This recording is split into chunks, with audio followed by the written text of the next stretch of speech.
I am Admiral Nelson, commander of the 5th Strike Fleet guarding the solar system. Subscribe to the Astral Chronicles channel to stay connected with us. Step into my office. Major Webster's voice came through Lieutenant Andrew Cole's communicator, pulling him away from the squad's shooting range drills. Their unit had recently received a new modular weapons system, but for now, they still used their tried-and-true firearms on missions, familiarizing themselves with the new gear during downtime between operations. Yes, sir. 5 minutes. I'm at the range, Andrew replied briskly, reluctantly pausing the training session. Keep going without me. John, you're in charge. Run another couple of rounds against light-armored targets. I'll be back after meeting with the Major. We'll continue the urban combat drill then. Got it, Commander, John replied. Without hesitation, Major Webster's office block was about 100 meters away from the partially buried firing bunker. As Andrew made his way there, he found himself again preoccupied with the issue of the incomplete squad. Sergeant Trenton's injury during their last but one mission had left the team without one of their critical all-rounders. It was nothing unusual. Those with generalist roles often had the highest casualty rates. They were responsible for covering the team's retreat in crisis situations. The fact that Trenton had managed to shake off pursuit and make it to the extraction point after leading the enemy away on a false trail was nothing short of miraculous. Usually, that sort of trick didn't work out. Still, it looked like Trenton wouldn't be returning to active duty anytime soon. The door to the Major's office was open. Permission to enter, sir, Andrew said, stepping into the doorway. And announcing himself, come in and shut the door. We've got a new briefing. Take a seat, the Major said, swiping a finger across his tablet to project a holographic map onto a section of the desk. It displayed a semi-arid region with rolling sand dunes, shallow ravines, and what looked like a few small, partially ruined structures. This is the western outskirts of Proxima. No man's land. 350 kilometers from our control perimeter, Major Webster began, pointing at the map. One of our recon flycars went down there. The team was returning from a raid. A successful one, actually. The flycar picked them up, but on the way back to base, it was presumably shot down by a swarm interceptor. I say presumably because we've got almost no comms. Some of the team survived. At least, we've picked up a signal. They're somewhere in this area now. He highlighted a red zone on the map, the projected search area. We need to extract those scouts. Whatever they found out there, it matters. That's why, in addition to the standard recovery protocol, you're getting 2 interceptors for escort support. You launch in 20 minutes. Clear on the mission? Yes, sir, Andrew replied, then added. But I'd like to remind you that my team's not at full strength. I've only got 1 generalist instead of the usual 2. Trenton's still in the hospital, and from the looks of it, he'll be there for a while. I'm well aware of your situation, Webster said, his tone curt. But we're in the middle of nowhere, and getting someone with the right skills out here isn't exactly easy. That said, I do have someone for this op. Whether you'll be pleased about it is another matter. His flycar should be arriving any minute now. Sir, with all due respect, how can I take an unfamiliar soldier into the field? No team integration, no knowledge of our procedures, even if he's well trained, which remains to be seen. He'll be a liability. You think I don't know that? The Major shot back. But the Colonel wouldn't hear a word of it. Just waved it off, said it came from higher up, and told me to comply. So now it's your mess to sort out. Flight time's around 40 minutes. You'll have time to get acquainted and brief the cadet en route. I'm sending his personnel file to your tablet now. Cadet. Andrew blinked. You're joking, sir. No, Lieutenant. I'm not. That's an order. Want it in writing? The cadet's being attached to your unit for this mission. Maybe for 2 or 3. Depends on how things turn out. That's all. Dismissed. Yes, sir. Andrew left the command module in a bit of a daze. Sure, he was used to questionable orders from up the chain, but this? A cadet? When had it ever happened that a raw cadet was sent on a special forces op into a no man's land? Were they trying to get the kid killed? Or take the whole squad down with him? Still, despite the spiraling thoughts, his hands moved automatically, running through the familiar pre-mission checklist. He notified the team about the rendezvous point and departure time, along with the specific loadout they'd need. He was just about to head off and gear up when someone called out behind him. "Lieutenant, sir. Request permission to approach." Andrew turned around. A tall, strikingly young man in cadet uniform was hurrying toward him. To Andrew's disbelief and growing irritation, there was only a single stripe on the cadet's shoulder patch. First year, suppressing a groan, he stopped and faced the newcomer. "Go ahead." "Lieutenant, sir. Cadet Nathan Briggs. I've been ordered to report to your command." Andrew gave his new subordinate a more careful once-over and realized this day of surprises was just getting started. The first thing that caught his eye was the sidearm holstered at the cadet's hip, a Douglas automatic pistol. A rare model, and certainly not one issued to cadets. Not ever. Next, Andrew's gaze shifted to the boy's chest insignia. The Planetary Drop Academy emblem made perfect sense, but beside it were two badges that stopped him cold: Master of Combat and Swarm Operations Specialist. That wasn't just unusual. That was borderline impossible. Both awards were exceptionally rare. Andrew had never seen either on anyone below the rank of junior officer. The Master of Combat badge was typically granted only to commanders who had managed to turn the tide of a hopeless engagement, pulling off victories in battles they had no business surviving. What the hell could a cadet have done to earn that? And Swarm Specialist? That title was awarded to individuals whose tactical use of anti-swarm warfare had directly secured victory for an entire regiment, sometimes even a division. What kind of operation would put the outcome of a divisional conflict in the hands of a first-year cadet? Andrew's eyes moved to the qualification stripe sewn onto the left sleeve of the cadet's jacket. Theoretical readiness, unsurprisingly for a first year, was only about a third lit, the faint green glow crawling just past the baseline. To graduate as an officer, it would need to be fully charged. Below it, the enlisted combat experience stripe, also required, was pitch black. That was to be expected. The kid had clearly never served before the academy, and first years weren't exactly sent into combat. But then it got strange again. The officer-level combat experience indicator, which even graduating cadets barely pushed into the low hundreds, showed over 16,000 points. That was nearly 5 times Andrew's own. And that was just the beginning of the mystery. The cadet's jacket also showed evidence of high-level command experience, something that was flat out impossible to explain. That kind of record suggested not only extensive combat time, but service exclusively in leadership roles to SO. The kid had fought, and fought a lot, successfully, and always as a commanding officer. At least now the pistol made sense.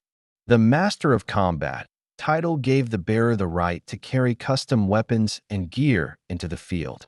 Swarm Specialist came with similar privileges, and a handful of other serious perks, still showing up to a Special Forces rescue op armed with nothing but a pistol, no matter how rare or powerful, seemed a bit optimistic.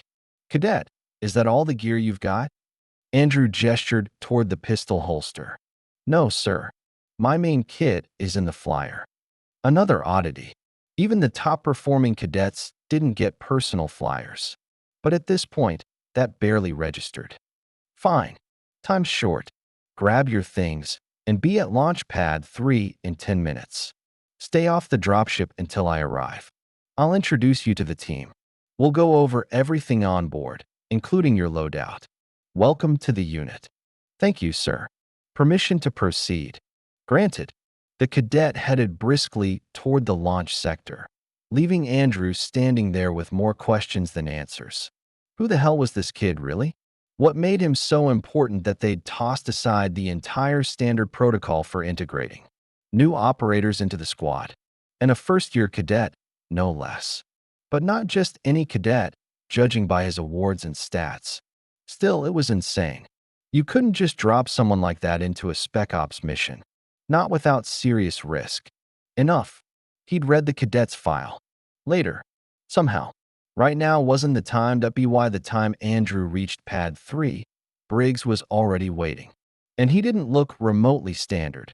First off, the main weapon he'd chosen was a highly customized combat rig, something usually issued to heavy infantry.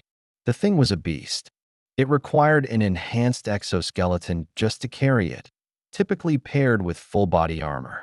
That kind of loadout was durable but bulky, limiting agility and eating through power cells quickly. Andrew's team, built for stealth and speed, never even considered it an option, but clearly, Briggs had thought it through. The exoskeleton he wore, likely salvaged from heavy armor, had been stripped of its standard plating and replaced with lightweight composite shielding. That alone would have cut the weight drastically. But somehow, he'd also managed to add a second power unit and an extra ammo feed system. Smart move. The rig he was carrying, complete with a 30mm autocannon, a long-barreled sniper rifle, and a rotary machine gun, was a serious ammo hog. Even so, the load-bearing capacity of the exosuit looked far from maxed out, which meant the kid would still have solid mobility, not what Andrew was expecting from a cadet. Not at all. Andrew studied the new member of his unit for a long moment, then said, a touch of skepticism in his voice, "All right, let's see you move. Jump. Shift positions." "Yes, sir," Briggs replied crisply.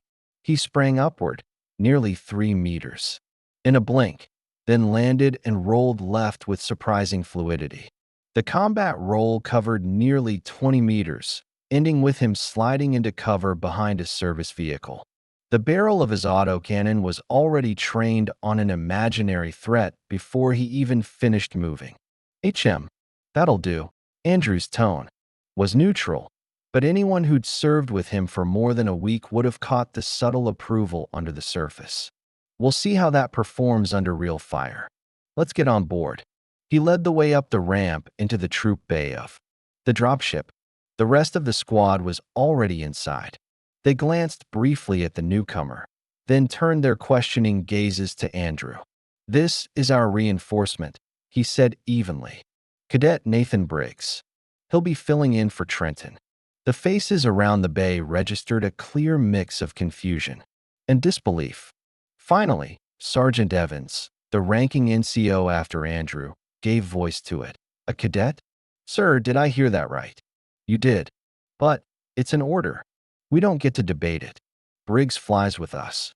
"Yes, Lieutenant," Evans replied with deliberate formality, the kind that, among this group, meant total incomprehension of the commander's decision. "Request permission to speak freely?" "No, Evans. I can read all your questions right off your face, and I've got the same ones. But we've got a mission to fly. I'll brief you more about our new teammate en route. Cadet, take a seat across." From the sergeant, Andrew nodded toward Evans, and Briggs moved to comply without hesitation. Within a minute, the ramp sealed shut, the dropship's turbines roared to life, and they lifted off, banking toward the designated drop zone. Almost immediately, the escort interceptors fell into formation alongside. "All right, Cadet," Andrew said, raising his voice just enough to cut through the hum of the engines.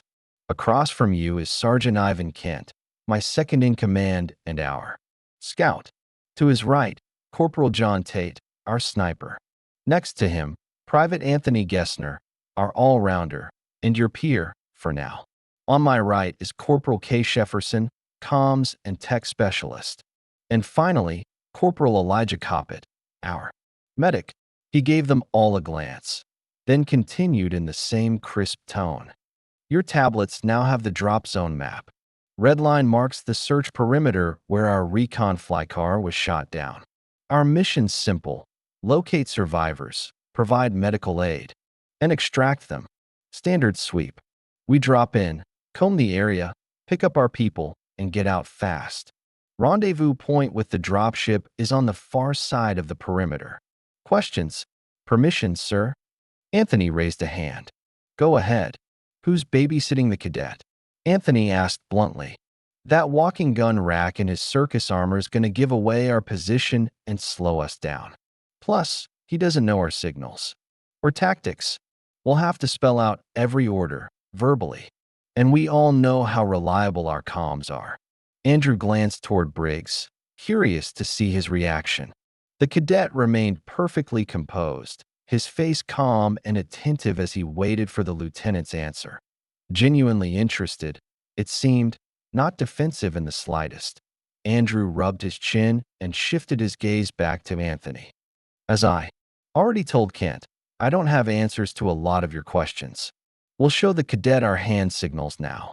As for whether he'll compromise our stealth or not, we'll see soon enough. Hopefully, Briggs won't need a babysitter. Where'd he get that gear? Who authorized it? Jefferson asked, nodding toward Briggs's massive rig. It's barely compatible with our kit. Cadet, Andrew said, turning to him. You want to explain that? Yes, sir, Cadet Briggs replied, his voice steady. I selected and prepared this gear myself. Since I didn't have the chance to align it with the rest of the group's equipment, I focused on ensuring it best met the universal task, providing fire support and, if necessary, covering the retreat. I also prioritized mobility, ammunition, and energy resources over protection, anticipating that I might have to operate alone. On your own, huh? Lieutenant Andrews' voice turned sharp. Who authorized this for you? And the camouflage? You're wearing a whole damn arsenal. How do you plan to move stealthily with all that? Visually, I'm only protected by camouflage. That's a downside. But, like the protection, I had to make sacrifices. However, from an electronic standpoint, my gear is well protected. It's got a special dispersive layer on the armor and an integrated electronic warfare station with an additional jamming generator, which I can configure to avoid interfering with our own systems. Hold up. Andrew raised his hand, signaling an end to the questions. Time's short. We need to at least give Briggs the basics on our tactical procedures. Look here, cadet, and try to absorb this on the first go. The trouble started almost immediately after they entered the neutral zone. First, the escort interceptor that had gone ahead for recon disappeared from the scanners. This wasn't entirely unusual. Both sides' electronic warfare systems far outpaced their communication tech. As a result, signal reliability was often poor for both. But when the interceptor didn't return at the agreed time, the situation shifted from standard protocol to a red flag. Still, the orders hadn't changed. The dropship, now shielded by the final escort fighter, pressed on toward the landing zone. And that's when things got serious. The interceptor pilot reports that he was hit by a surface-to-air missile. Came the voice of the dropship pilot over the comm in Lieutenant Andrews' helmet. Through the porthole, Andrew managed to see the sharp, evasive maneuver of the plane. But then it disappeared from view. There was no explosion. He dodged it, the pilot commented. Lucky. Hold on. Another missile. And another. The wailing of the siren alerted the group that their dropship had also become a target. Unlike the interceptor, the heavy aircraft had no chance of evading the incoming missile. The interceptor pilot couldn't assist. He had his own problems to deal with. The dropship pilot deployed a cluster of thermal and locational decoys and began to bring their slow-moving machine down. However, it seemed the missile didn't buy the decoys. Along with the siren's shrill sound came the screech of the lowering ramp, accompanied by the rush of air as the missile closed in. Jump, Lieutenant, the pilot screamed over the comm. Missiles on us. Ground fire. 20 seconds to impact. And that's when Andrew saw the missile. It was coming in from behind. The inversion trail was clear through the gap formed by the lowered ramp. Even the missile itself was now visible. It was coming in steadily despite the remaining decoys fired by the dropship and the ongoing interference from their jammer. In that instant, Andrew realized they wouldn't make it. Jumping from that height would be a death sentence. But just then, something heavy slammed into his helmet with such force that his vision blurred. Automatically, he registered that it was Cadet Briggs, who had clipped him with the elbow of his exosuit. Then, the dropship's hold was drowned in a deafening roar. In the confined space, the sound of the rotary gun firing at maximum rate nearly knocked Andrew unconscious, even through his helmet. Though, perhaps it was because he hadn't lowered his visor. The chaos lasted less than a second. Then everything fell silent. Only through a fog-like layer did Andrew hear the clinking of hundreds of spent casings rolling across the floor of the compartment. The siren stopped. The ramp began to close. The dropship accelerated toward the landing zone with as much speed as it could manage. "Lieutenant," the pilot's voice quivered, still in shock. "Your soldier shot down the missile." "That's impossible," but he did it. "We're making an emergency landing." The interceptor was less lucky. He almost dodged it, but they detonated the missile remotely. He got hit by some of the debris and is forced to return to base. It's not clear if he'll make it. Lieutenant Andrews' gaze locked onto Cadet Briggs. It seemed that during the gunfire, the cadet had dropped to one knee, and now he was rising to take his place. "Cadet, how did you do that?" Sergeant Ivan's voice was firmer than the pilot's, and it was clear he had been through such critical situations more than once. Andrew always appreciated Ivan's calm composure. He turned again to the cadet. The answer to Ivan's question was just as important to Andrew as it was to the sergeant. Briggs sat back in his seat, securing his equipment, which Andrew noted was definitely a good thing given the emergency landing. After raising his visor, he had managed to lower it just in time. He explained, "I've got a coprocessor for lead calculation built into my helmet's data processing system. It's connected to a visual recognition system. Then it links up with the exoskeleton's pseudomusculature to assist in properly aiming the gun or cannon. Basically, my role was to quickly take position, target the enemy, select the weapon, and pre-aim. After that, the equipment handled the rest." "I haven't heard of such suits before," began Sergeant Jefferson, but he didn't get to finish. The bot shook violently as it made contact with the ground. There was no time for further conversation. The ramp dropped sharply. The drop began long before. "How are you feeling, Doctor?" General Clay's voice was tight, with barely concealed tension. "I was sitting on edge. Not every day you get called by the head of a secret research department. Just yesterday, everything was normal. But today, something was definitely off as his question about my condition weighed on me." The general drummed his fingers on the table, clearly uncertain. I knew there was no getting around it. I was about to hear something important. He finally spoke, breaking the silence. "The test came in. It's not good.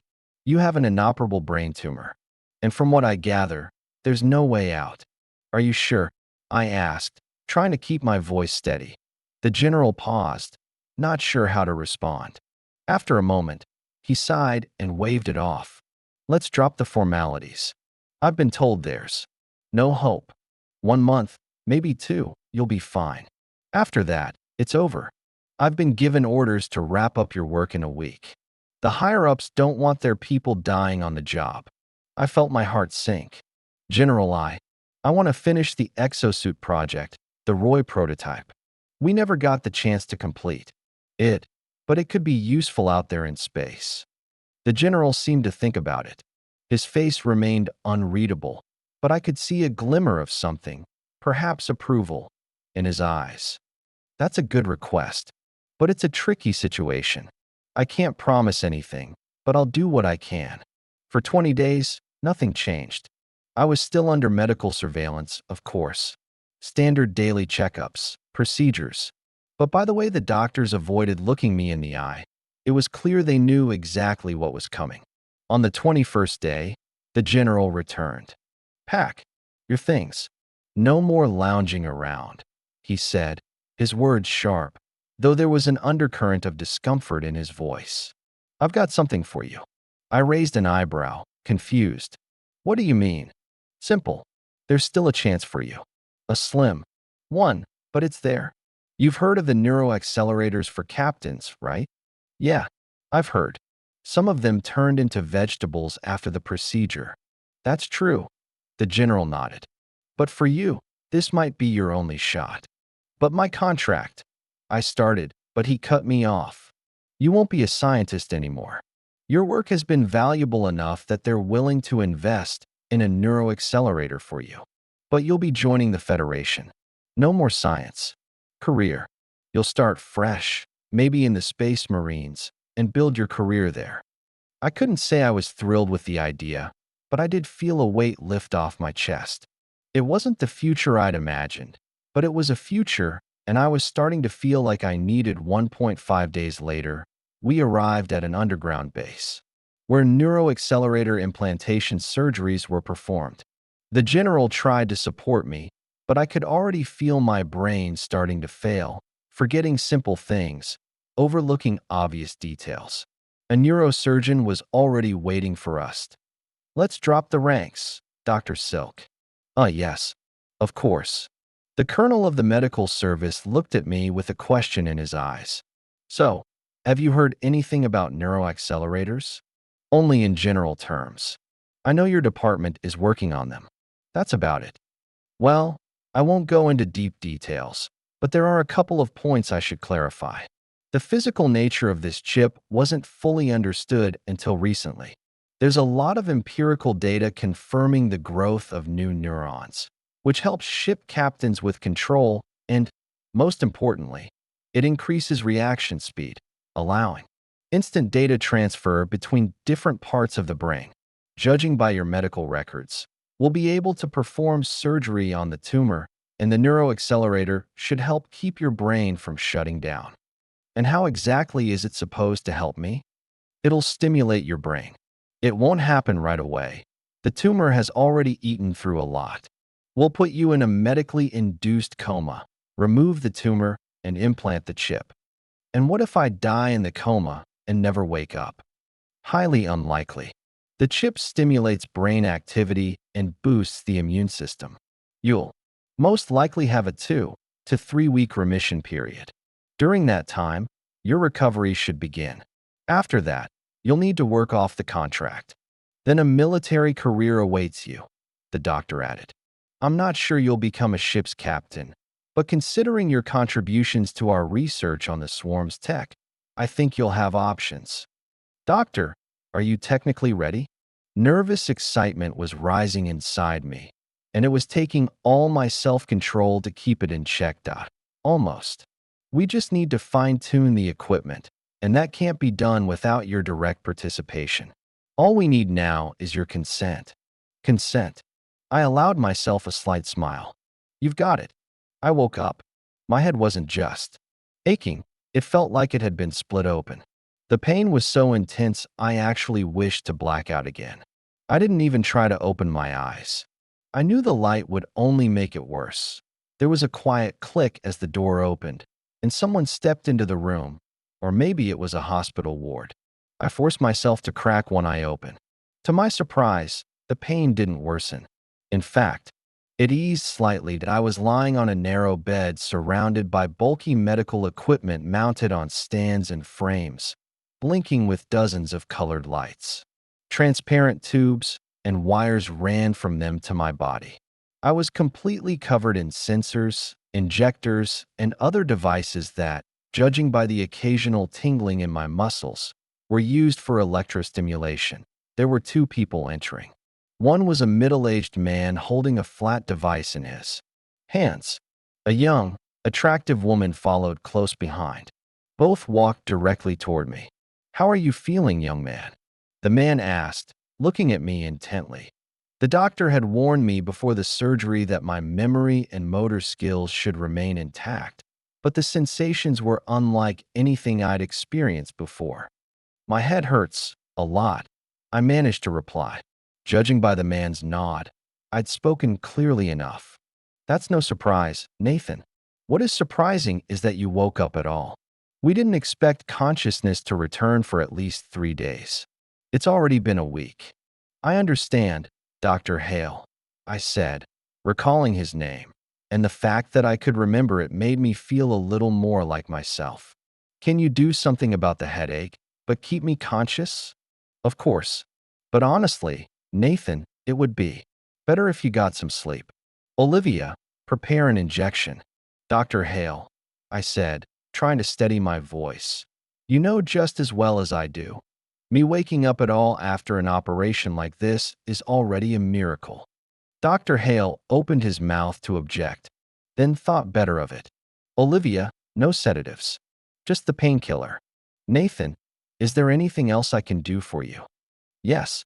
Could I get a tablet and access to the network? Of course.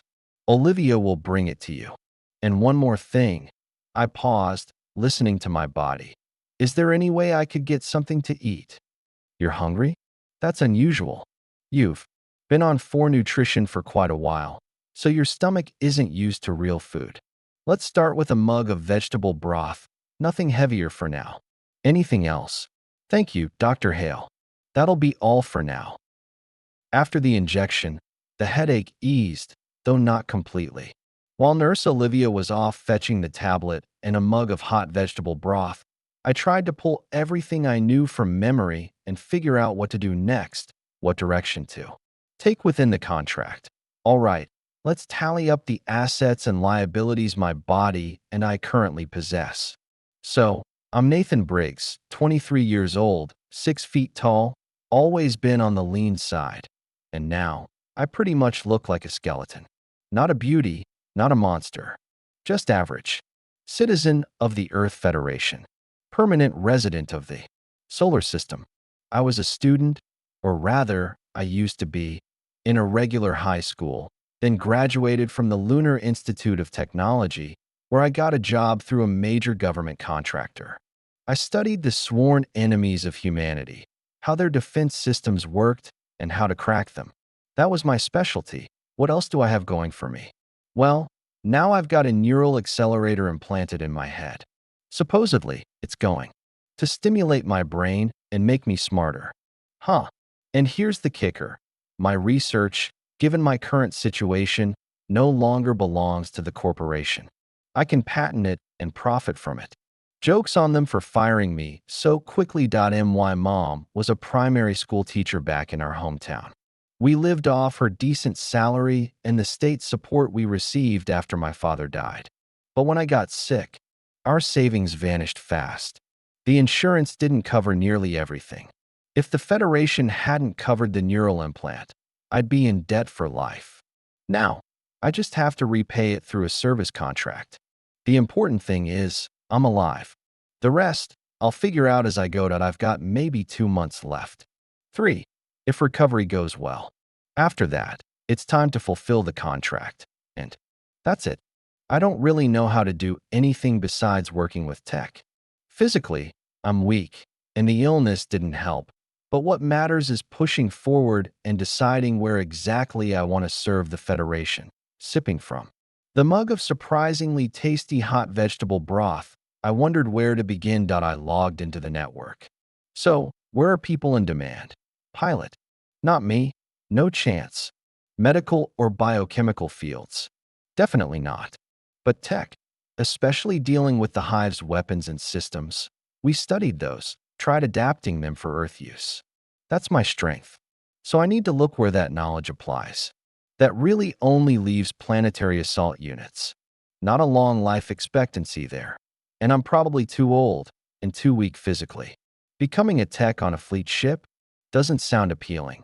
Just another errand boy. But if I could manage to get accepted into assault command training, well, that would be something else entirely. All right. Let's see where I can apply for officer training in Spaceborne. Assault forces. That I had some concerns that my brain might start failing me, but there was no turning back, and there was even hope that I would become smarter and faster. From my own experience with studies, I remembered that having theoretical knowledge doesn't necessarily guarantee the ability to solve problems or perform practical tasks. That requires additional training and skills. But I was stressing for nothing. I'm not sure if it was the doctor's doing or if my brain, stimulated by the neurostimulator, organized everything in the right way. But understanding what needed to be done in each situation came to me almost instantly. On the fourth day, my mother came to visit me. She sat down on a chair next to my bed and took my hand. "Ethan, you're clearly feeling better. Maybe everything will turn out fine. If nothing changes, it will turn out fine," I answered firmly. "But how? You never told me anything." "Ethan, I only found out recently. Then I was finishing up my work, and then the operation. Actually, two, in fact. I can't say the operation went smoothly. The neurostimulator turned out to be not as harmless as they'd said, but they pulled me through. They were able to prepare the necessary setup and medications quickly. A few more days, and the processes would have taken an irreversible turn. But I made it. While I was lying in the hospital under Dr. Hale and Olivia's watchful eyes, I had several serious conversations with representatives from copyright in the Federation.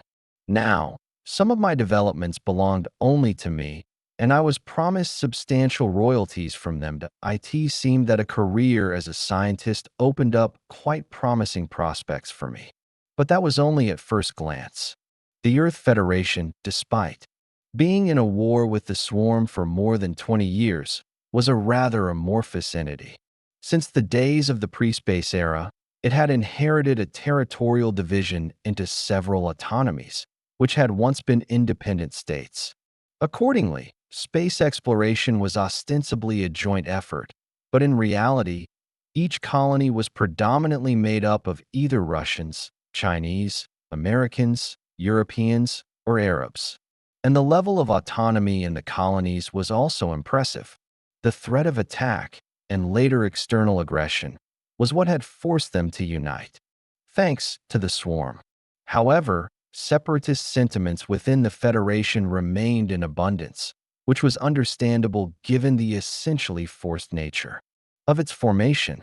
Everyone was eager to conduct their own research, and there was considerable competition between the autonomies. As a result, the scientific community of the Federation resembled a gigantic snake pit, or simply a top-notch cesspool.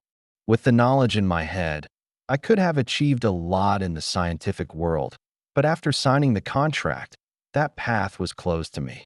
The only path left was the military one that the only real unifying force in the state turned out to be the army at war. Since the beginning of the war, an entire generation of young people had grown up for whom peaceful life only existed in films, books, and the stories of the older generations. They had never known a life without war and could not truly imagine it, with no end in sight to the armed confrontation between humans and the Swarm. As a scientific employee, I would not be able to influence anything of real significance in the Earth Federation. Since I would have to fulfill my contract with the Federation and serve in the military, I at least needed to avoid becoming just a gopher and instead become an officer. However, entering a military academy turned out to be no easy task. Unlike other educational institutions, distance learning was not practiced here, which made perfect sense. But an unexpected problem arose for me not because of that. To begin with, they required considerable physical fitness, something I was entirely lacking. After my treatment, I faced a lengthy rehabilitation period, meaning it would take time to get my frail body into the required condition. Another problem was my background. My father was a civilian doctor, and my mother was a teacher. Their parents had no military connections either. Now, when almost all the male population of the Federation had to participate in real combat actions because of mandatory military conscription, there was no shortage of people willing to fight, at least not in the front lines. Officers were being protected, or at least more than regular soldiers. On the other hand, an officer's career could be made quite quickly during the war, if, of course, you survived. As a result, when applying to the higher military academy, preference was given to those from military families, since it offered some guarantee that the person was joining the officer ranks out of calling, not for other reasons. In short, The selection process was tough if I wanted to become an officer and not just a regular soldier in the infantry. Since I had no chance to work on my physical development in the next couple of months, I decided to focus on the theoretical knowledge I would need for the military academy entrance exam. To my great surprise, the high school course on tactics and basic combat theory stuck in my head within a week. I realized that the neurostimulator was making my brain work faster and more intensively. I noticed that I could remember what I read in one go, not word for word, but in terms of meaning. My brain would filter out all the filler and unnecessary parts of lectures like a good centrifuge, forgetting it immediately, but the essence of what I read remained.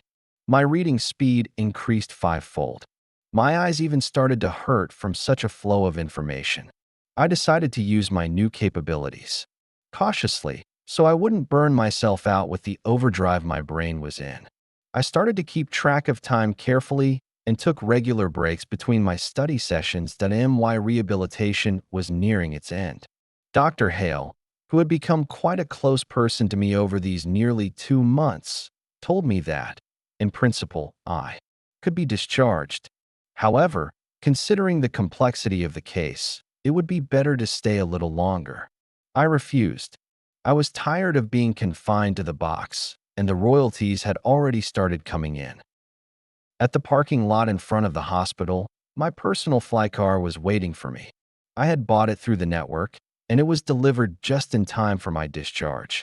It wasn't the most high-tech model, though the funds allowed for something fancier. I don't like to show off unnecessarily, even if I have the means. Driving such vehicles was allowed here without documents, as the autopilot would prevent the pilot from making significant mistakes that could lead to an accident. 20 minutes of flying over the city, and I was home. Mom greeted me with a homemade lunch. She really liked to cook herself. This trend had come back about 20 years ago and hadn't really gone away since. The food was unusual but delicious, and I ate it with pleasure, answering my mom's questions and sharing my plans. Planetary Assault Academy. She repeated after me, as if testing these harsh, sharp words on her tongue. But why, son? We have money now, quite a bit, actually. Mom, I signed a contract, and they gave me a chance to live, I explained. You see, Mom, my scientific career is close to me. I can only become a soldier. Mom, I answered quietly, please listen to me. I'll do everything I can to make sure I don't get killed. Believe me, I don't want that either. But I have no other choice. I spoke and was surprised by myself. I didn't feel for a moment as if I was telling a made-up story, hiding my true goals behind lofty words. Yes, those goals existed. But everything I said to my mom was true, and I said it with complete sincerity. Mom looked at me in silence. Then she quietly sniffled, but managed to control her emotions. Where did this come from, son? Your dad was a kind and responsive person, but not as tough and determined as you. I certainly wasn't. And I remember you as a completely different child. But you've grown up, son, and I'm glad that you've grown up just like this. So, how do you plan to begin? To enter the Planetary Assault Academy, a series of consecutive tests were required. It all began with an interview with military psychologists. This stage caused me the most concern due to its unpredictability. Based on the results of the interview, the commission issued a recommendation on whether the candidate should proceed to further tests. Recommended first, simply recommended, conditionally recommended, or, finally, not recommended. In the last case, the process ended right there. Unfortunately for me, no more than 30% of candidates passed the first stage, and even the conditionally recommended often meant come back next time. Next came the check for candidates. Fitness for service based on their health and physical preparation. Military doctors analyzed medical documents, conducted their own examinations, and then pushed the candidates onto training equipment. The physical requirements, as usual in the assault forces, were far from lenient. The result could also be a not fit verdict with obvious consequences. Those who were fit were given an overall score from 50, below which they were unfit, to 100. Then came the education level check. Tests in mathematics, physics, history, and cosmography.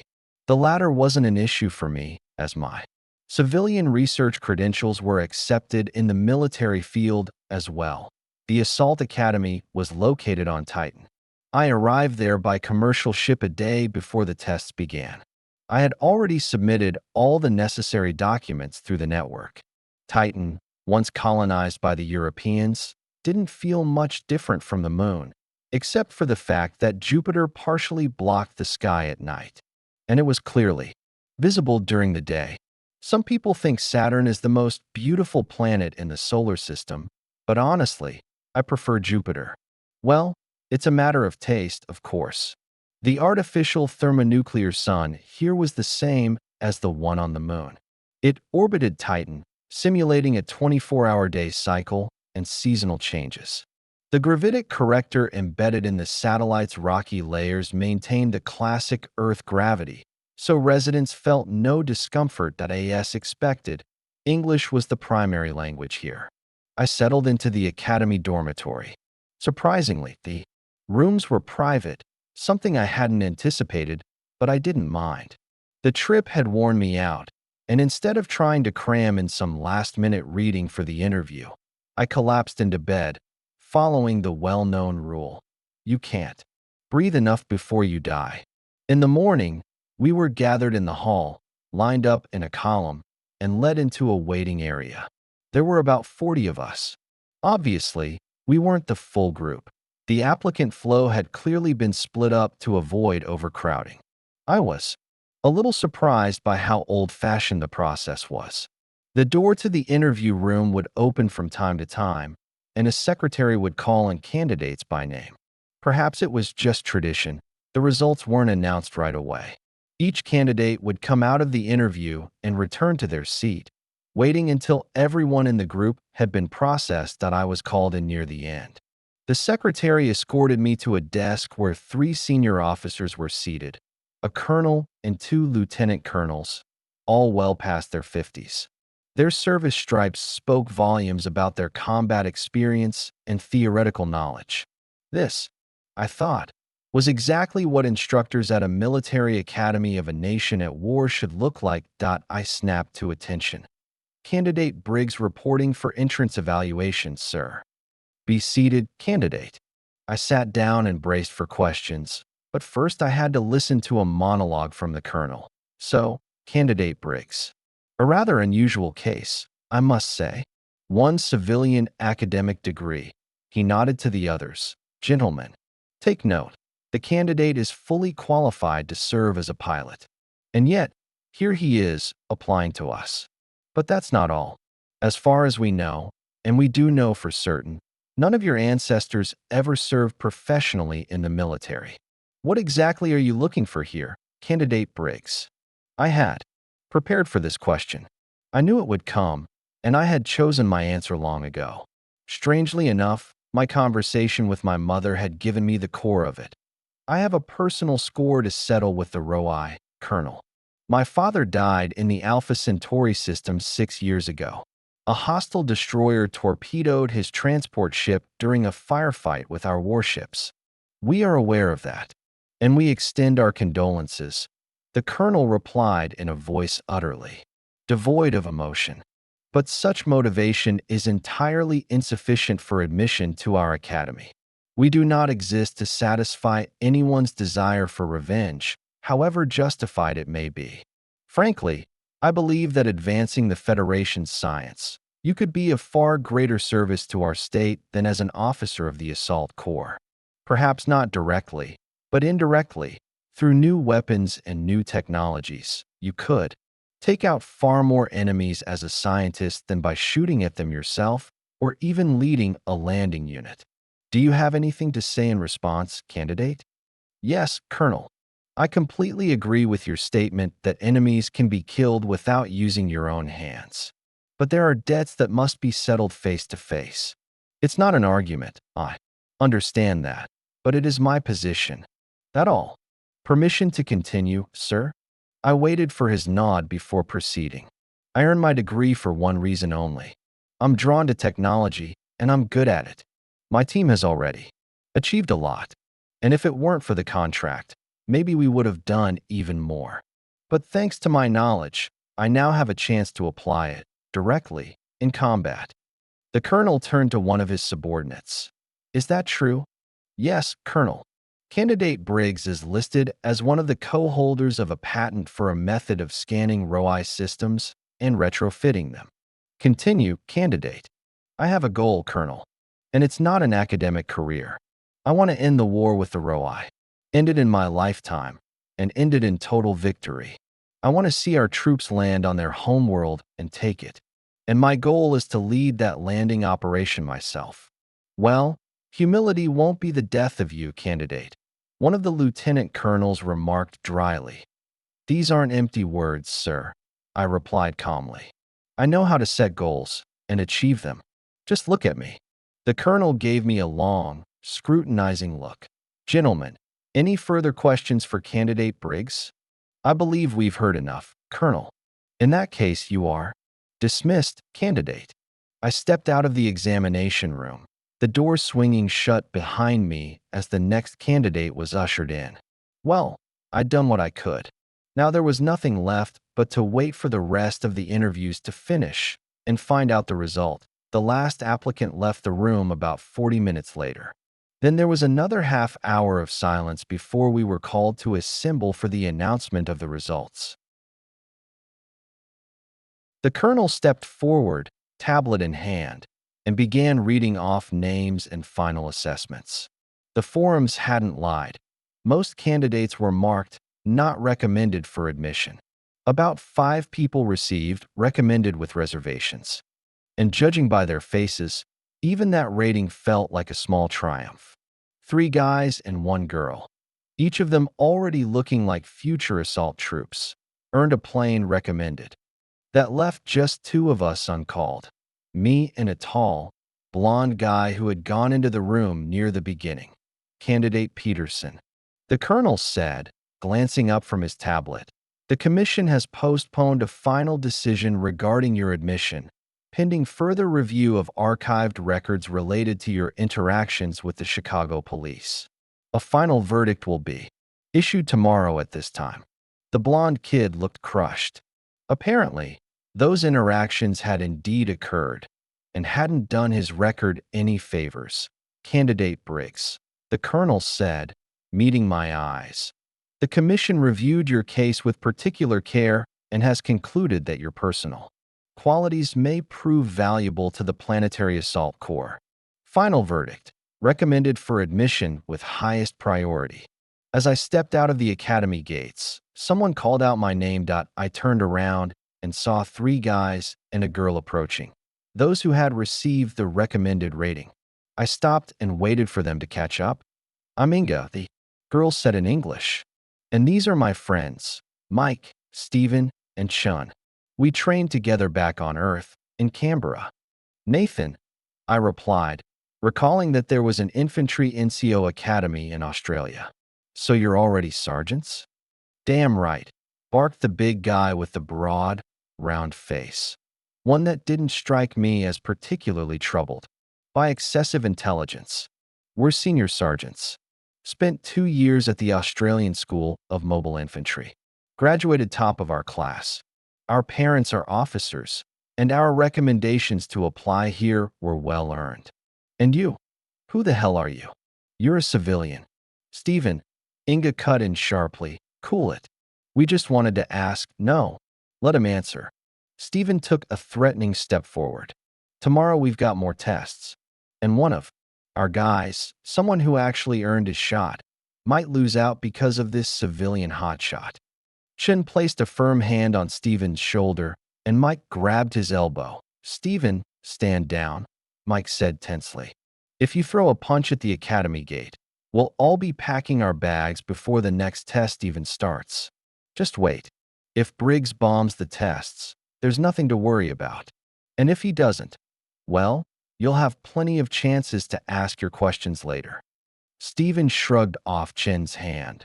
but it looked like he managed to pull himself together, though the hatred in his eyes didn't fade one bit. "Nathan, we apologize," said Inga, glancing at her teammates with irritation.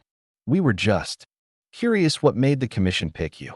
You don't exactly look like the textbook definition of an officer candidate." "I just told them," I said with a shrug, "what I believe my goals and responsibilities should be as a future officer of the Federation. I guess I said the right things." I gave a polite nod, turned, and walked toward the flyer parking lot, feeling the heat of hostile stares burning into my back. The next morning, I was once again standing before a panel. This time, the medical board that a tall and relatively young lieutenant colonel from the medical corps had been reviewing my health records on his tablet for several minutes without offering me a seat. At last, he looked up and met my eyes. "A non-operable brain tumor," he said. "So, tell me, candidate, how does it feel to be a walking corpse?" "Unpleasant in the extreme, sir," I replied, allowing myself a faint smile. "But surprisingly motivating. It really puts things in perspective and sparks a lot of creative energy." "I've heard the stories," he said dryly, "but I'm afraid I have bad news. Right now, we have no complaints about your current condition. However, per protocol, a recent recovery from a condition previously deemed incurable comes with an automatic 30-point deduction. Do you wish to proceed?" That hit hard, below the belt, even if I aced everything else, and that was a tall order. The maximum I could score was 70. But backing down, that wasn't an option. "Yes, sir," I said, keeping my tone steady, requesting permission to proceed with the evaluation. You take a hit well, candidate. All right, let's see what you've got. Sergeant, he's yours." The first test was a warm-up run. 5 kilometers through uneven terrain. No trouble there. I'd always been a decent runner. I finished with time to spare.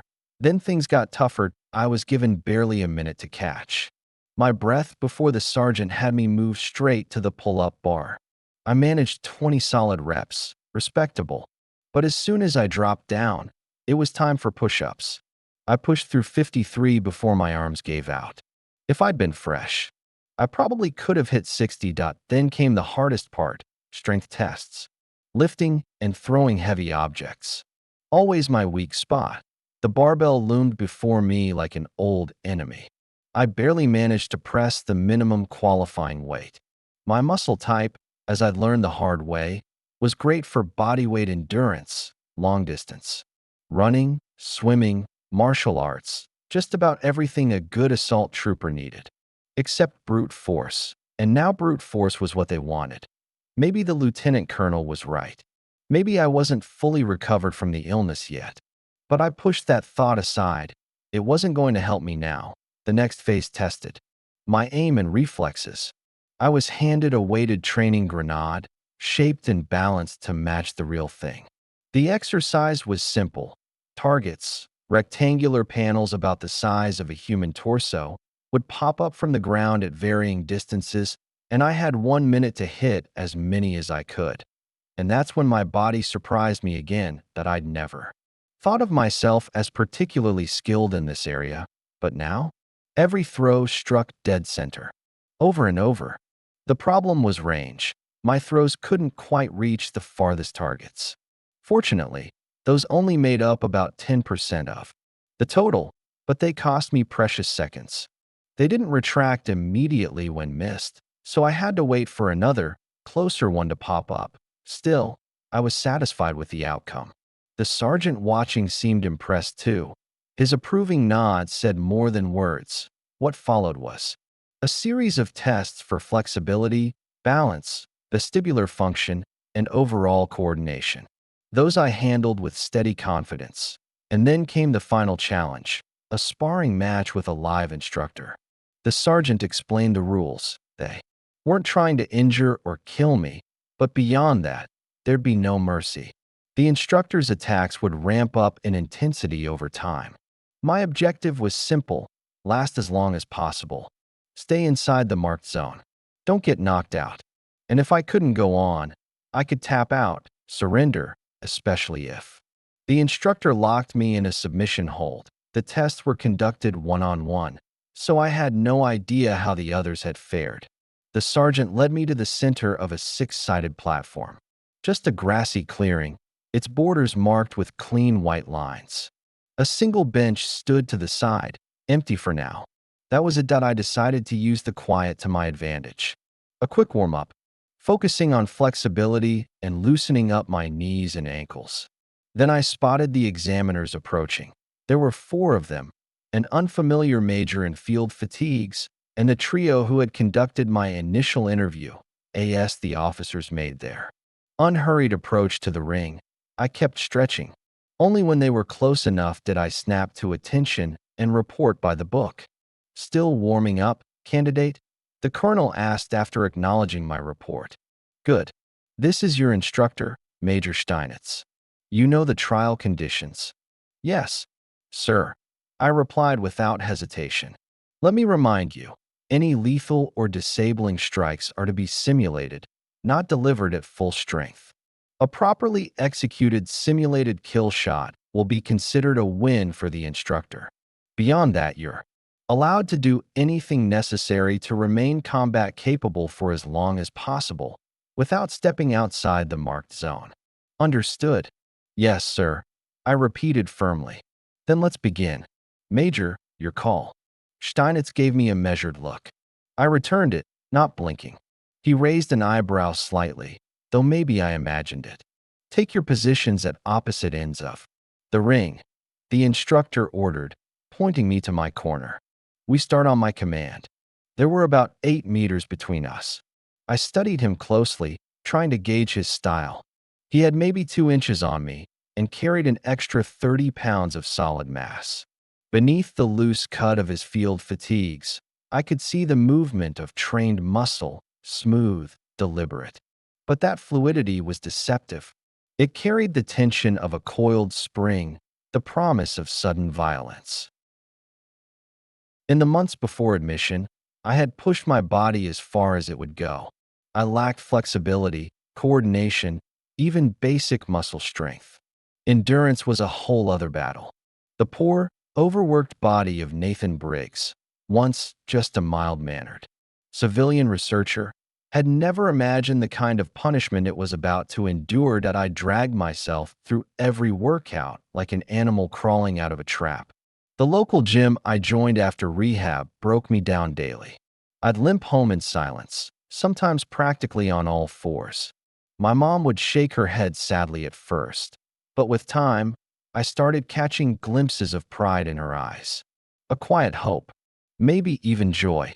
Begin, Major Steinitz ordered, and I caught a glimpse of the colonel starting the stopwatch. The instructor didn't waste any time. His goal was simple: to knock me out of the fight as quickly as possible, while still adhering to the restrictions. After all, this was a training exercise, and if he knocked me out with the first punch, he wouldn't be able to assess my skill level.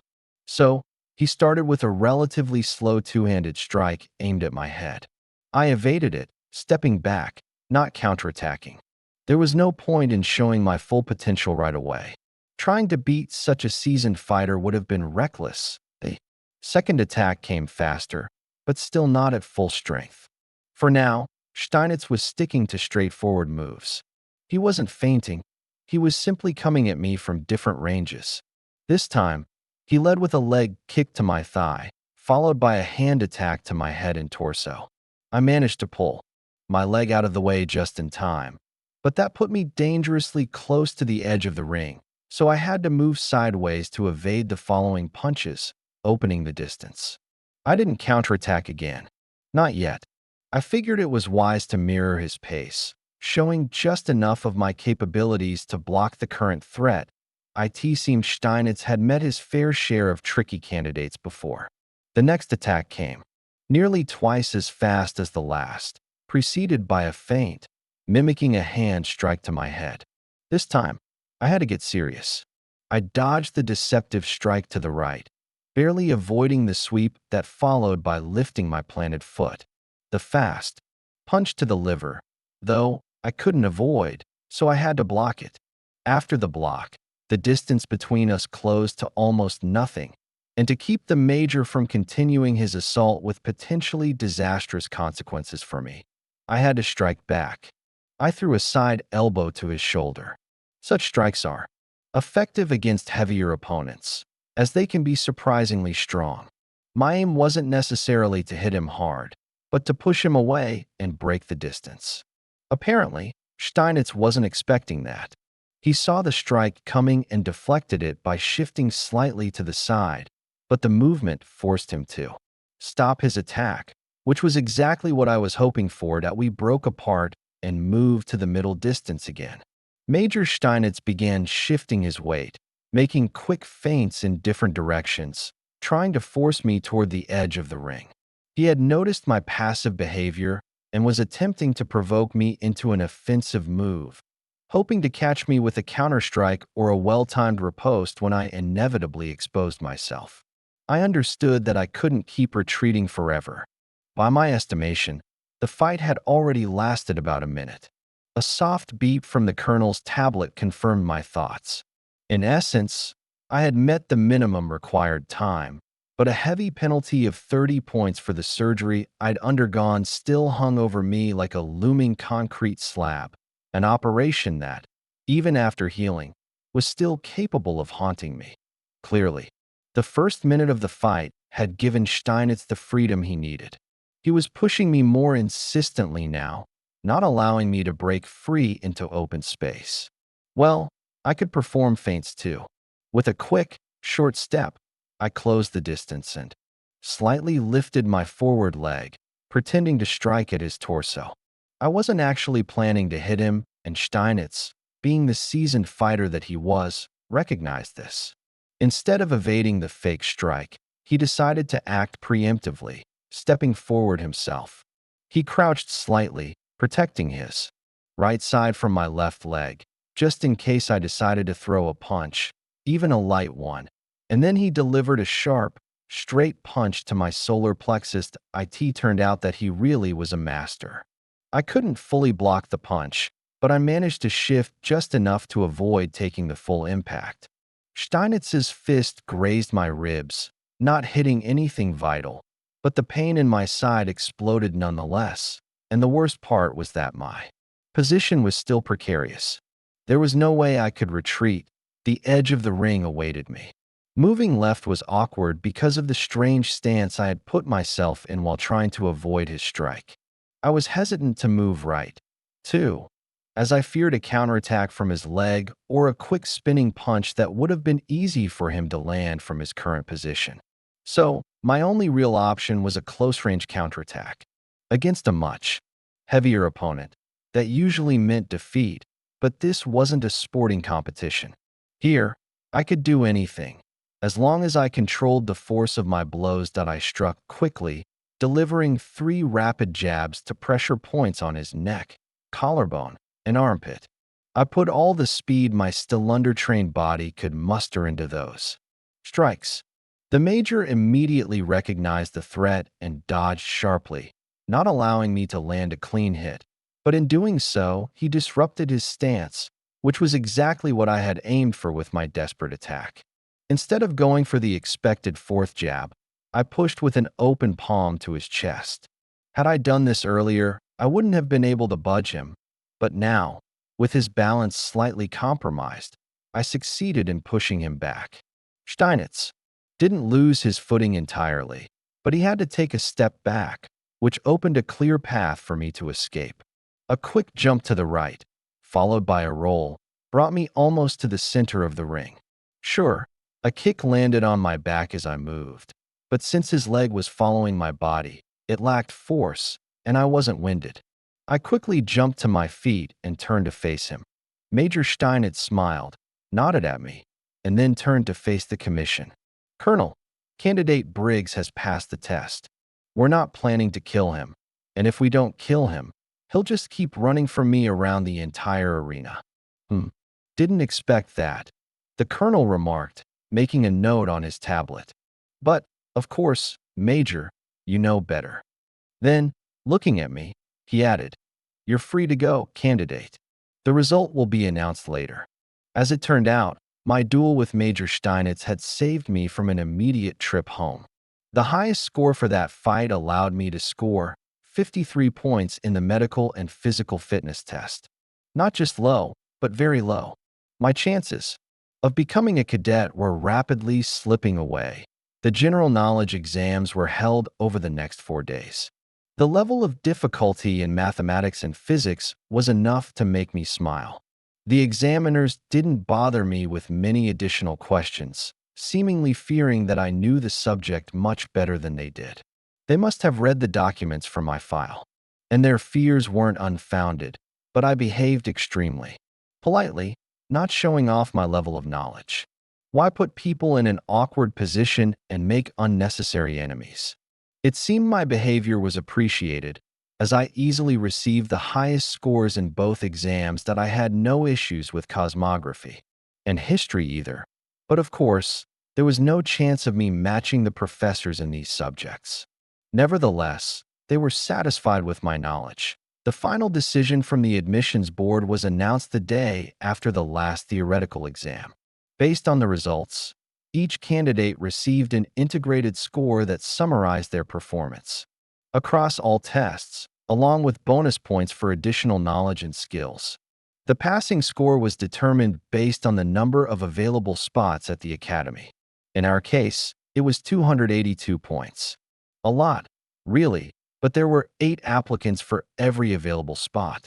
And this was only for those who hadn't failed or received the unfit or not recommended status. That I received 100 points for the initial interview and 100 for the general knowledge exams. I earned 53 points for the medical and physical fitness tests. Additionally, the regulations allowed for extra points for having a higher education diploma, but only for physics and medicine. In total, I had 273 points, 9 short of the required score. I was already preparing to head back to the dorm and pack my things, but we weren't allowed to leave the hall where all the candidates had gathered for the results. As it turned out, I had jumped to conclusions too soon. There was a clause in the testing regulations that I hadn't noticed before, which stated that candidates who received a recommendation for immediate admission during the initial interview could have their candidacy reviewed individually, provided they were no more than 15 points short of the passing score. There were 5 of us in that category, 4 guys and 1 girl. The grim sergeant led us into the office of the academy commandant. Lieutenant General Schiller, a large, graying man with a heavy chin, listened to the sergeant's report and nodded him off before turning his gaze on us. So, candidates, admit it to yourselves, you messed up, he said with a slight air of disdain, beginning to examine something on his tablet. There are 5 of you, and only 1 will leave this room. As a cadet, the rest will go home. Candidate Yakovleva, let's start with you. You failed the physical fitness test. No strength, no reaction, no combat skills. Only flexibility, vestibular coordination, movement coordination, and endurance. Overall score, 268 points. You have 3 minutes to prove to me that you can be useful for planetary assault. You may mention any skills and abilities not considered when calculating your integrated score. If I find them useful for us, I may add some points to your score. Any questions? No, Sir. Time's ticking. The girl impressed me. She held herself confidently, but without arrogance. Yakovleva wasn't particularly beautiful, but her appearance was pleasant and unremarkable. I'm a spelunker, not a professional, but at a high level. I have a qualification certificate. I have no claustrophobia. I navigate perfectly in total darkness in any kind of environment, including partially ruined bunkers and other underground structures. Naturally, I also excel in natural caves. I have diving experience, including in flooded tunnels. Is that all, candidate? Yes, Sir. Then I regret to inform you. You chose the wrong academy. For a soldier, all those skills are secondary. I could add 5 points for your ability to navigate in underground bunkers after testing, but that still wouldn't change anything. Return to your place. Candidate Yakovleva, The general glanced at his tablet again. Now, candidate Vu Chi Zhang. You nearly failed physics and mathematics. Overall score, 270. The short Vietnamese man with characteristic Asian features stepped forward. 3 minutes. Candidate. Time starts now. Sir. The Vietnamese spoke English with almost no accent. I'm a tracker. A very good tracker, I hope. I'm skilled in jungle navigation, crossing swamps, water barriers, and survival in tropical forests without equipment or food supplies. I can make throwing weapons from improvised materials. I'm good with a bow and crossbow. I can throw knives and axes far and accurately. That's all. The rest has already been considered in the score. The general paused in thought. Candidate, I won't say that our army has no need for you. I'm even willing to write you a recommendation for a different academy. An assault trooper and a saboteur are two different military specialties. Yes, a trooper may find themselves in situations where your skills come in handy. But that's exotic. Rare exotic. Nevertheless, you'll get a chance. A minimal one. I'll give you 12 points. Just enough to hit the passing score. If none of the remaining 3 candidates score higher, you'll be admitted as a cadet. After your skills are tested, of course. Fall back in line. The general looked over the remaining 3 candidates, then checked his tablet again. Candidate Briggs. I stepped forward. You failed. The general glanced at the tablet. Nothing, apparently. A 30-point deduction for medical fitness. And how did you even make it this far with that penalty? Final score, 273. Your time starts now. Sir, in addition to the degrees already factored into the integrated score, I hold 2 more specializations. Biochemistry and swarm weapon systems. I'll give you 5 points for swarm weapon systems. It could be useful to any officer, but it's not critical. Anything else? Familiarity with ground combat vehicles, small arms, and missile systems of the swarm, at the level of basic repair, routine maintenance, and programming of fire control systems. I can also competently operate some swarm machines. The last part was a bit of an exaggeration, but modesty didn't seem wise at the moment. I see. The general grew thoughtful, then started searching for something on his tablet. What kind of machine are we talking about? On the screen of his tablet, I recognized the vehicle we used to call the walking tank back in the lab. Though here, that name hadn't caught on. Light Infantry Support Assault Robot. 1-man crew. In our classification, it's a little serpent. Armed with a 32mm autocannon built into the right manipulator, an automatic grenade launcher in the left, 2 shoulder-mounted surface-to-air missiles in a backpack launcher, and a short-range flamethrower on the right shoulder joint. Its fire control system includes scanners for the front and upper hemispheres and a controller for automatic tracking and target classification. It can engage multiple targets with different weapons simultaneously, using a priority matrix. That's enough, the general said and tapped an icon on the virtual keyboard. Major Carter, report to my office. 5 minutes later, I was already descending in an elevator to one of the school's lower underground levels. The doors slid apart, releasing Major Carter and me into a spacious hangar, dimly lit by overhead lights. We didn't have to walk far. Here it is, our trophy, the major said, pointing to a combat robot standing motionless in the corner. A small serpent. Then again, the lieutenant general mentioned you were familiar with this type of machine. Yes, sir, I am, I replied. Our assault troops captured it during the raid on a hive base in the Beta Canes Venatici system. It was still in factory packaging. They brought back a lot of trophies. This robot, Lieutenant General Schiller, managed to pry away from the logistics officers for use as a training tool for our cadets. The cockpit is accessible, but we haven't managed to do anything more than that. The system is locked, and bringing in a specialist from Earth would take too long and cost too much. Want to climb in? I do. There's something I need to check. Go. Ahead. I climbed into the cockpit using the footholds on the robot's left leg and looked around. Everything seemed familiar. I'd spent plenty of time digging through the guts of hive ground vehicles. Of course, those were usually damaged, in one way or another. This one was pristine, gleaming with factory new polish. All the ports and connectors I needed were present, so I didn't test the Major's patience and climbed back out. Sir, I've got some useful gear with me, but it's in my room at the dorm. If you allow me to bring it here, and I get a couple of competent techs and a mobile repair kit, I should be able to make friends with this unit in about 3 hours. Is that so? All right, wait a moment. Major Carter stepped aside and spoke briefly into his communicator. Candidate, he said as he returned, you've got 30 minutes. Be back here by exactly 14:10. The technicians and the mobile kit will be waiting for you. But listen, our commander is interested now. Don't disappoint him. Permission to proceed. Go. The technicians, 2 warrant officers around 40, were, let's say, wary at first. But about 40 minutes later, having disassembled half the enemy robot, under my direction and with my active involvement, their doubts were gone. They slipped into the thrill of the challenge.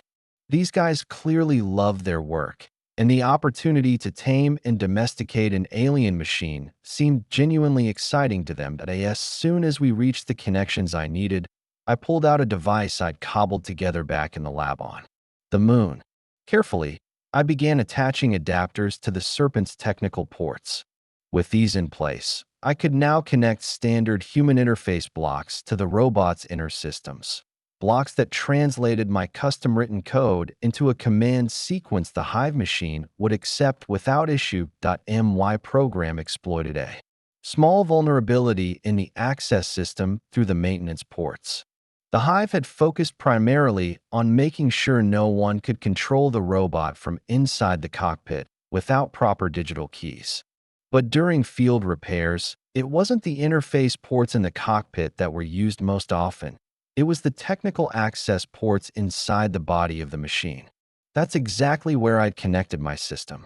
The security here was a little weaker and clearly not designed to guard against someone tampering from the inside. So, when the elevator doors opened 3 hours later and Major Carter entered the hangar alongside Lieutenant General Schiller, the technicians and I were on our 10th round of scrubbing down the Serpent, wiping away all the grease and hydraulic fluid we'd spilled on it during our full-body teardown. Up to its optical effectors, scanner heads to AT the side of the top brass, we quickly jumped down from the robot and lined up in a short formation. The older of the 2 warrant officers, evidently the senior by both age and service, stepped forward and reported smartly. Sir, Lieutenant General, the combined technical team has completed the pre-operational prep of the captured combat unit, Model Small Serpent, within the established time frame. Candidate Briggs, the general barked. Here, I responded with confidence, stepping forward. Show us the results of your efforts. Yes, sir, I said, turning back toward the machine. I won't lie. Sitting in that cockpit wasn't exactly comfortable. The Hive species are smaller than humans and built differently. They're not the kind of thing most people would find pleasant to look at, either. Skin with a bluish, corpse-like tint, hanging in strange folds, like something straight out of the local horror holos. But despite appearances, they were skilled fighters and formidable opponents. I wedged myself into the awkward seat as best I could. The tablet had already been connected to the system, so all I had to do now was lower the harness frame over my shoulders. It acted as a safety restraint and, more importantly, interfaced with the robot's exoskeletal control system. My arms and legs locked into place as the mechanical structure synced with my body, ready to mirror my movements. The exoskeleton adjusted itself to match the Serpent's current stance. A soft chime came from the tablet. System check complete. No failures. The unit was now fully operational and combat-ready. I turned slowly toward the officers and took 2 deliberate steps in their direction. Then I rotated the torso left and right, raised the right manipulator, and aimed the weapon toward the far end of the hangar. Ammunition, surprisingly, was already loaded. Apparently, Hive machines were shipped to the front lines fully armed, something we'd never do. Too risky. But who knows? Maybe it was their way of reducing deployment time.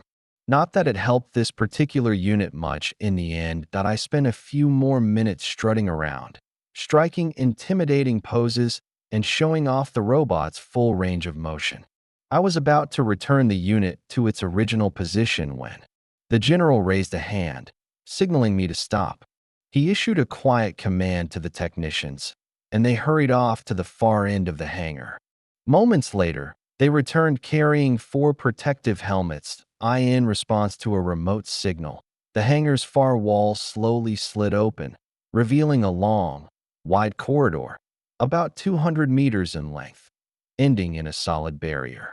At the far end, 3 targets rose from the floor. They were shaped like Hive combat exosuits. The officers and warrant officers donned their helmets and moved behind a safety barrier.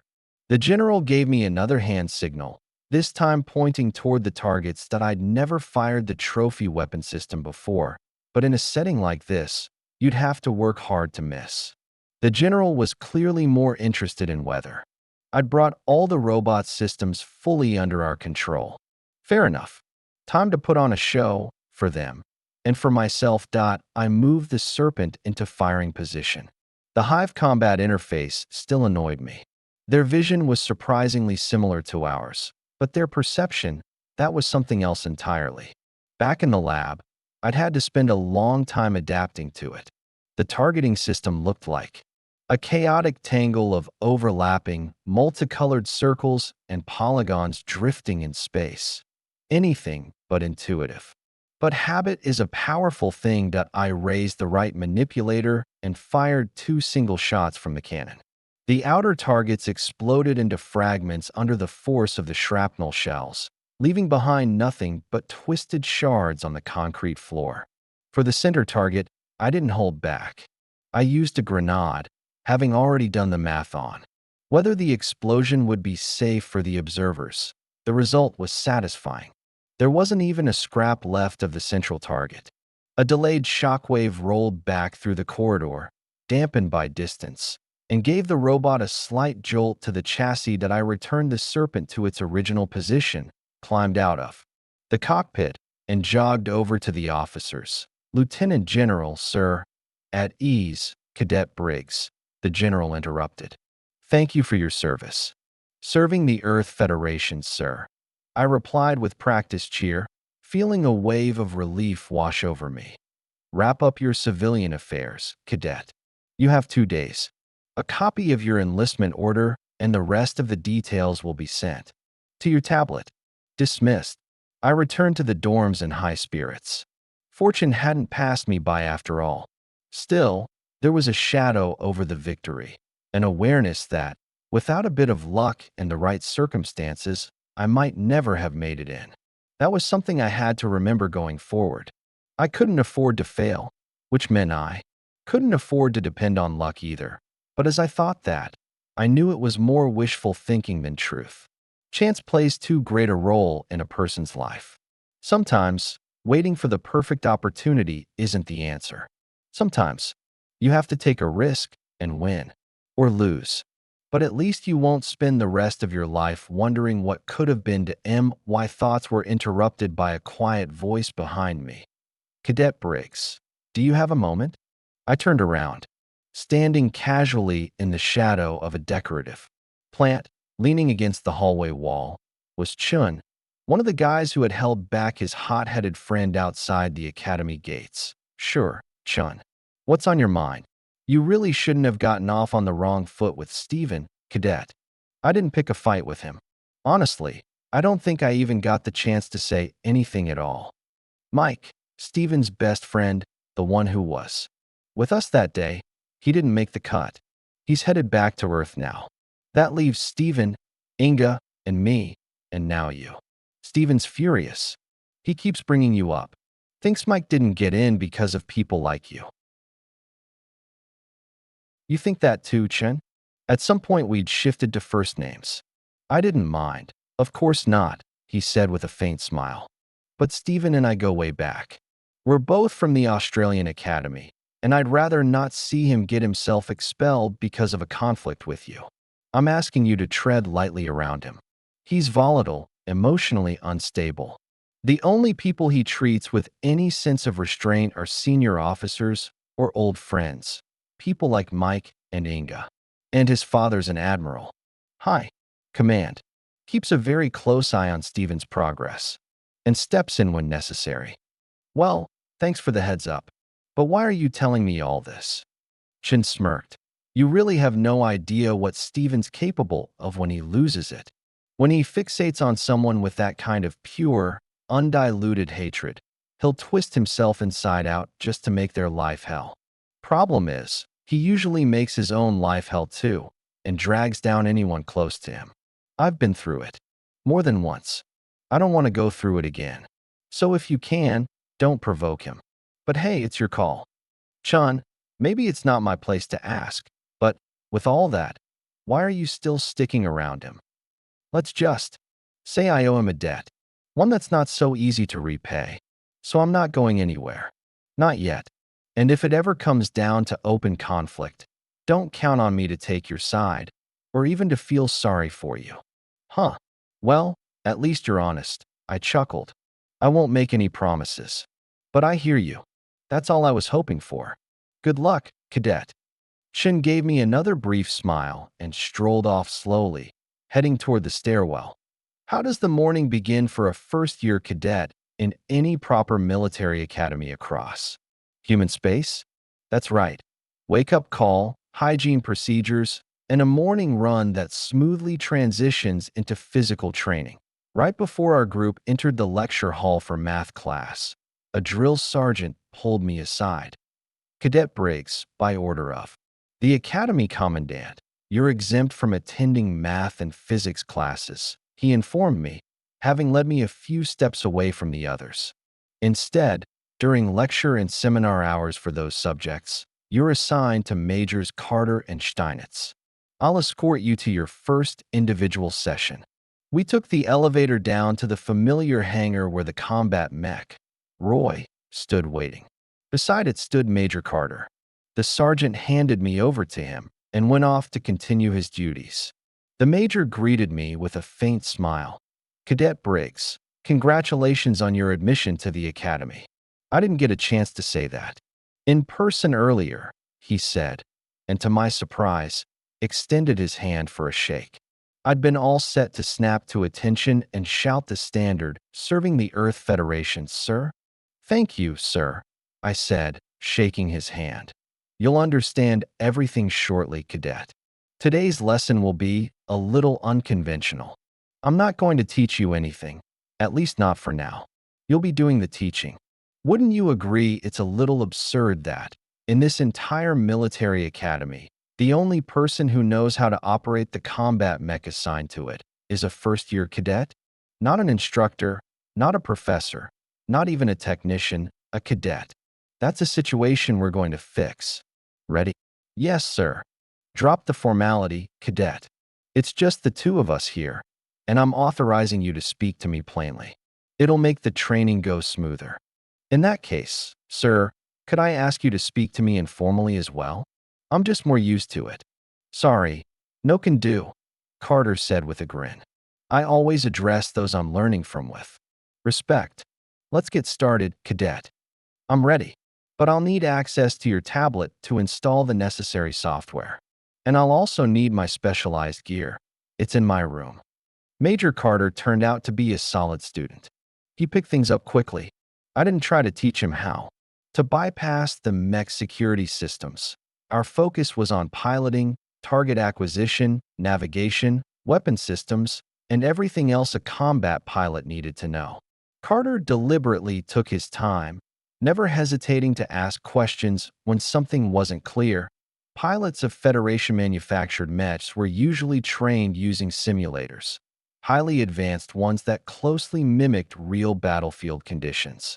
But for captured alien tech, no such training systems existed. Carter had no choice but to learn directly on the real machine.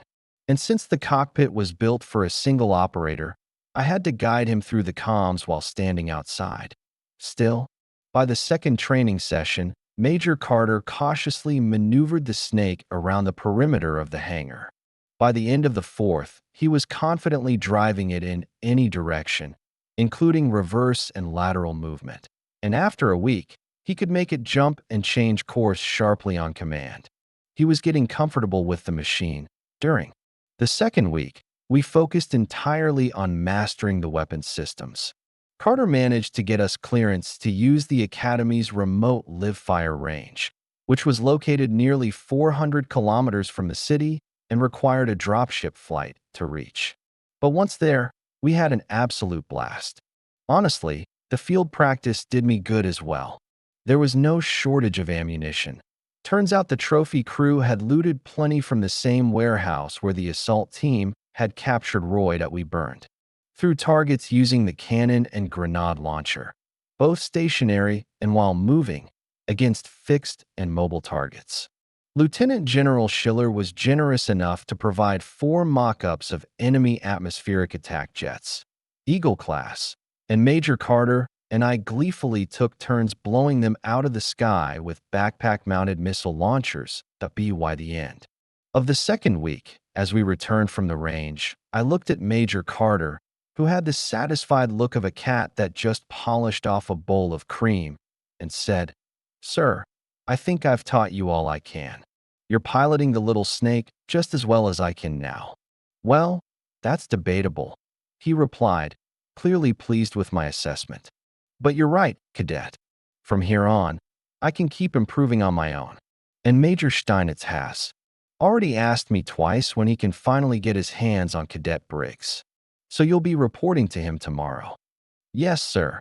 And one more thing, cadet. First, thank you. You clearly have a knack for instruction. Second, if you ever need anything at all, you can contact me directly. Skip the chain of command. Unofficially, of course. I just sent you my contact." My tablet vibrated with an incoming message. "Thank you, sir. Permission to ask a question?" "Go ahead, cadet. Why don't we receive training in using captured enemy tech and weapons at the Academy? I mean, assault teams often find themselves cut off from central command. No resupply, no reinforcements, no repairs. In those situations, captured gear could be the only way to complete the mission or survive. What do you think the reason is, cadet?" "I can only think of one. Enemy machines can't be made to obey new masters." "Exactly. In the field, it's impossible." "But sir," I said, "we just got back from the range, where we ran the little snake through every possible mode, and it followed our commands flawlessly. Took 3 hours to crack, which is perfectly acceptable during an assault operation. And where, exactly, are we going to find a qualified Roy Systems specialist with a focus on combat platforms out in the field?" Major Carter countered. "We'd need one in every battalion, or it's pointless. We don't need specialists, sir. If you'd like, I could take either of the 2 techs I used to work with and have one of them crack a snake for you in a week. He wouldn't need to write custom hacking tools or conduct original research like I did back at the Institute. He'd just use a ready-made software kit, regularly updated, of course, and a manual for proper deployment. Add a compact set of specialized hardware, adapters, interface converters, and diagnostic bridges to connect our systems with Roy ports. And that's it. Every battalion tech could be trained for it. No need for a dedicated position. And naturally, the assault troops would need to be trained in handling already hacked enemy hardware and gear." The major looked at me with interest but didn't respond right away. "That actually sounds promising," he finally said. "But it's a big idea and one that needs serious consideration. I can't authorize anything myself. Here's what we'll do. Put your proposal in writing and send it to me. I'll read it, think it over, figure out how to present it to the Academy commander, and then file a formal report. We'll see what happens from there. I'll need that document on my desk by tonight. Think you can manage that?" Yes, sir. Then you're dismissed, cadet. Naturally, I wasn't excused from any of the regular classes, so during those 2 weeks, I trained alongside the rest of my platoon. Once again, I got lucky. Stephen wasn't assigned to the same unit. Instead, we got Inga, another veteran, of that memorable incident outside the academy gates. She was promoted to platoon leader, given her rank of staff sergeant.